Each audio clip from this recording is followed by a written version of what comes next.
now we will begin 15-minute overtime period.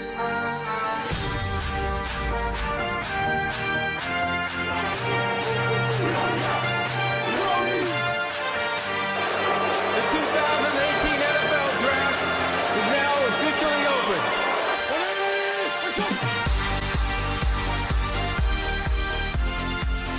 Hello and welcome to the Overtime Win podcast. My name is Timothy Nguyen and this is episode 6, Mock Draft, picks 20 to 32. We have a great show for you today. In this series of 3 episodes, we'll discuss picks in our NFL picking system's most recent first-round mock for the 2019 NFL Draft. Keep in mind that these selections are what we think is best for teams, not what will happen. We hope that this will give you some insight into how NFL teams build their rosters, evaluate personal needs, and create big boards, and ultimately make a decision on who they select. Let's get right into it.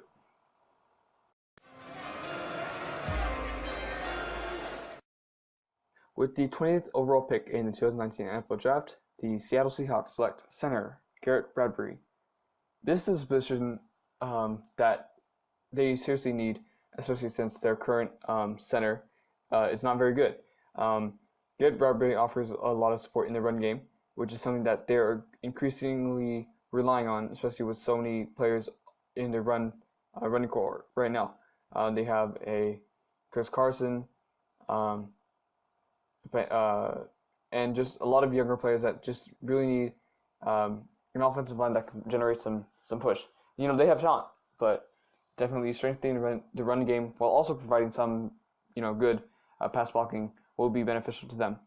At this point, too, Seattle Seahawks should think about trading down and obtaining more picks, because at this current moment they only have 4 picks in the draft.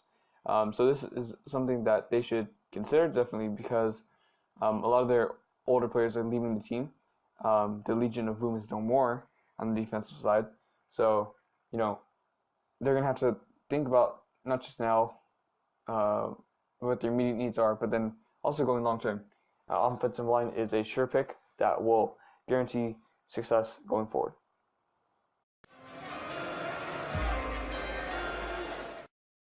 With the 21st pick of the 2019 NFL Draft, the Baltimore Ravens select linebacker Devin Bush. At this point, it's more of a best player available thing. Baltimore needs some offensive line help, but if they don't select an offensive line, they select the second best available option, and that would be a linebacker.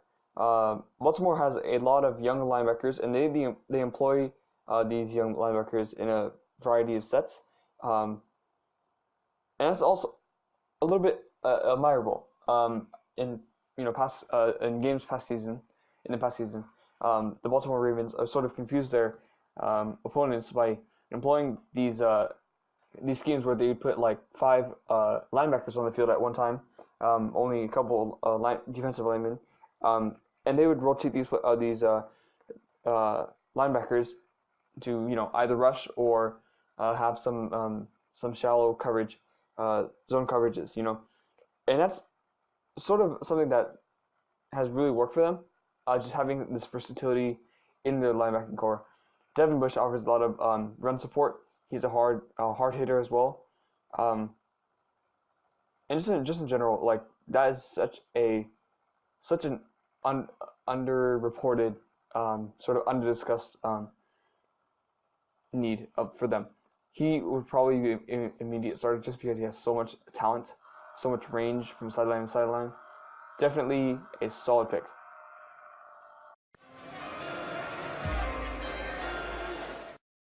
With the 23rd pick of the 2019 NFL Draft, the Houston Texans select cornerback Greedy Williams. Now, cornerback is a position that is also sort of slipping down after Brian Murphy, probably Greedy Williams. There isn't much, talent that really is deserving of a first-round pick. That said, cornerback at this point is a best player available sort of position. Houston is in dire need of offensive tackles and defensive linemen, just because obviously they have 18 players, and their offensive line has never really been solid since they've been founded a couple of years back. They're a new franchise, and definitely, if they want to keep their quarterback safe, and Deshaun Watson, he was injured 2 seasons ago, because their offensive line you couldn't protect at all. Yeah, so offensive line would definitely be need. Greedy Williams would probably be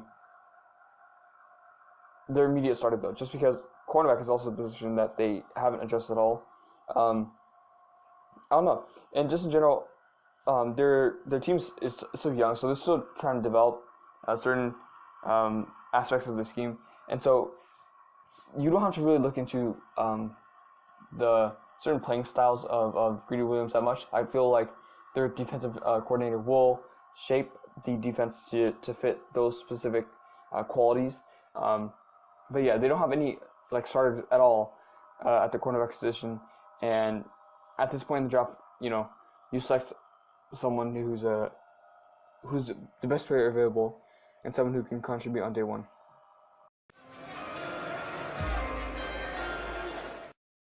With the 24th pick of the 2019 NFL Draft, the Oakland Raiders select running back Josh Jacobs. Josh Jacobs is the first running back selected in the draft, and he's probably the only one deserving of first round, label. The Raiders have been linked to Josh Adams throughout the offseason, and this is a pick that makes sense for them. Josh Jacobs will not just fit in the role of departed Raiders running backs, as such as Marshawn Lynch, for example. He was such a part of their offense, and now without him, it's sort of lackluster. So yeah, definitely running back is a position that is not just going for now, but also for later going forward. Often having a player such as Josh Jacobs who can cover so many aspects, not just blocking or running, different types of running, but he can also catch out of the backfield too, to a certain extent. And so this provides a much more dynamic player for the offense. I think this is one of those picks that we're really confident in. We'd probably bet on it too. It's such a fit at where they're picking at 25, but also what he has to offer. Great pick.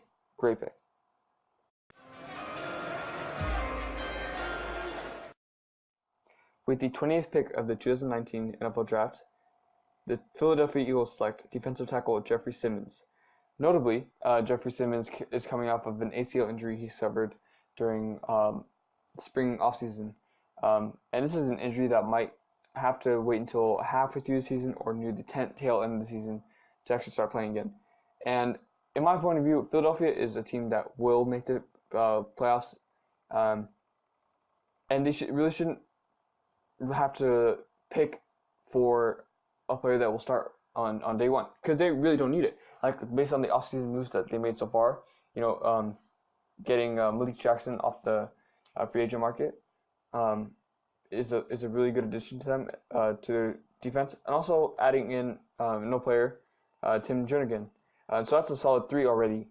So they don't really need to really push for defensive tackle, another defensive tackle into the mix, right? If it was, earlier into the season and they only had 2 starting defensive tackles, I'd understand. But they are already, addressing those needs ahead of time, and so they don't have to worry about Jeffrey Simmons having to fit in that role right away. They have time to develop him, and if he didn't have that injury, he'd probably be a top 5 draft pick, because he has that much talent. It's just that obviously you got to plan for the long term, and you got to take it with what you have so far.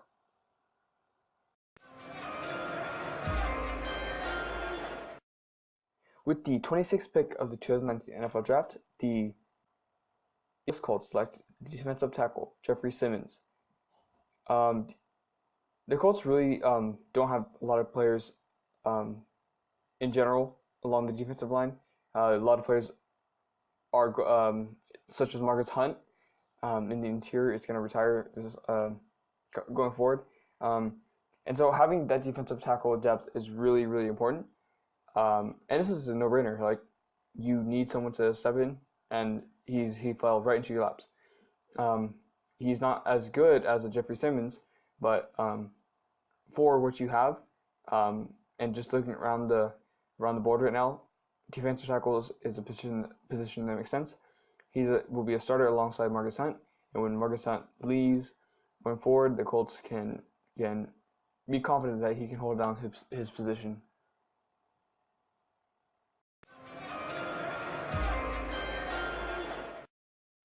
With the 27th overall pick in the 2019 NFL Draft, the Oakland Raiders select tight end Noah Fant. At this point in time, the tight end position is very heavily slipping down. This is the first tight end selected in the draft. And this is a really, really good addition just because Noah Fant is really multifaceted. He's a really good catcher, really good. He has really good arm talent. He can catch the ball. He can run routes really well. And this would be a good selection if they want to replace, that dynamic player that they had in the past. And like in Amari Cooper, right? Amari Cooper, he ran slants very well. Noah Fant runs. He doesn't run slants, but he runs closer routes, but also farther routes, like posts and stuff. I think this would be a solid addition. Just having players such as like Josh Adams in the offense and Noah Fant, I think this is a great draft group that will help the Oakland Raiders offense going forward. I have no complaints.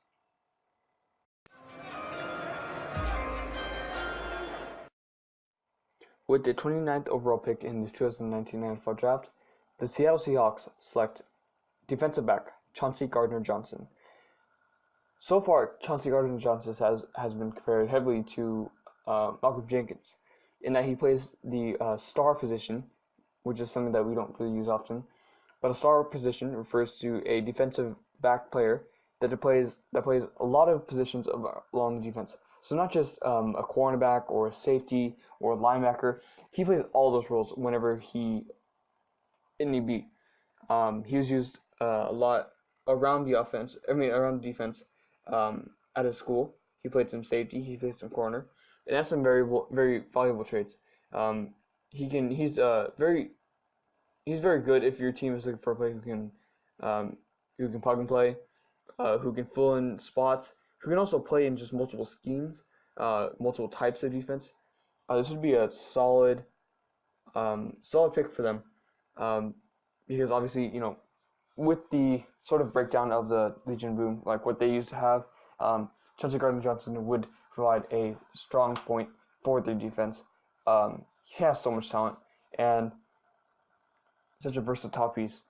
I think that would be a great starting point for them.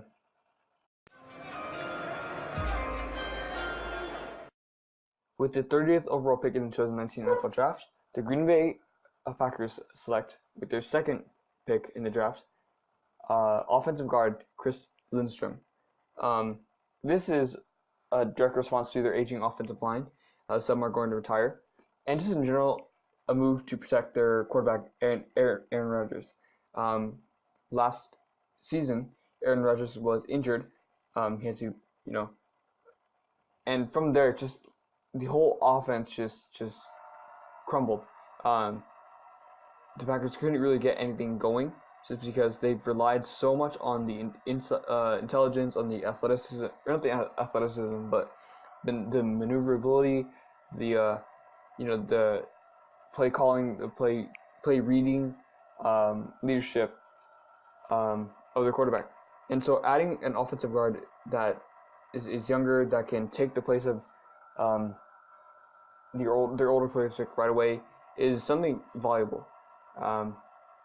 Definitely a little bit of a reach for the offensive guard position, but if they want to select a good player and not have to deal with other chaos of the second round.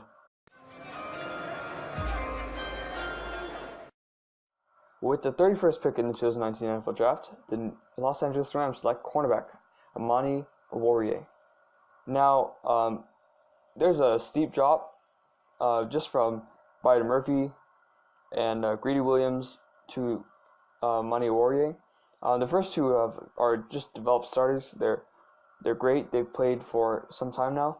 But Amani is someone from not necessarily a small school, but just a school that hasn't really been challenged much. I would say in Penn State, they haven't really gone against like a lot of quality wide receivers. And so Amani is more of a physical. He's more of a physical corner, so he plays on the line.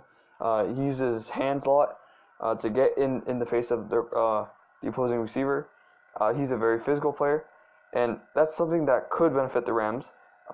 Obviously, with the way their roster is constructed now, they're really playing with money going forward, and so the quarterback position is something that is getting extremely old, and they can't rely on just veteran corners forever. You know, they gotta find some younger talent, and I think Amani will be a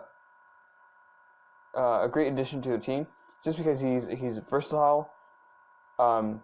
Scheme wise, like he can play zone and man sort of coverage, and you know that's not, you don't have to think too much about it really.